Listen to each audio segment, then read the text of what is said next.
Voici notre plaque de poulet et de pommes de terre à la mexicaine. Je dépose les pilons de poulet dans un grand bol. Ça peut être des pilons de poulet avec la peau ou sans la peau. Je mets ensuite une cuillère à soupe d'huile, du vinaigre de cidre, du sirop d'érable et je mélange. Je poursuis avec des assaisonnements au chili mexicain, des herbes de Provence séchées, du sel et encore une fois, je mélange pour enrober les pilons de poulet. Je mets de côté pour préparer le chou. J'ai choisi un chou rouge, mais ça pourrait aussi être un chou vert.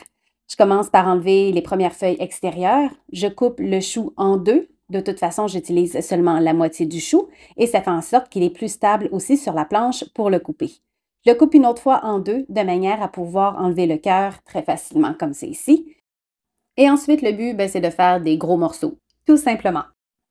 Je dépose le chou sur une plaque de cuisson tapissée d'une feuille de cuisson ou de papier parchemin. Je verse de l'huile et j'utilise mes mains pour bien enrober le chou.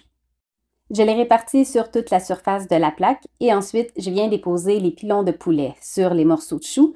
Je fais en sorte de les mettre côte à côte, un peu comme un casse-tête, pour qu'ils rentrent tous sur une seule plaque. Autour des pommes de terre maintenant. Si leur pelure est belle, je la lave, je ne les pèle pas, je garde la pelure. D'un point de vue pratique, nutritionnel et anti-gaspillage, tout est gagnant. Je fais des dés de pommes de terre, quand même assez petits, et je les mets sur une deuxième plaque de cuisson, tapissée elle aussi d'une feuille de cuisson réutilisable ou de papier parchemin. Je verse de l'huile. Encore une fois, j'utilise les mains pour bien enrober les pommes de terre. Je les étale sur toute la surface en une seule couche. Je mets un peu de sel, de poivre et je place au four une plaque dans le premier tiers du four, une plaque au centre et je mets à cuire 25 minutes. Au bout de 25 minutes, je les ressors, je retourne les pilons de poulet, je retourne également les pommes de terre, je remets au four pour 20 minutes, mais en inversant les plaques, donc celle qui était la plus basse va au centre et inversement.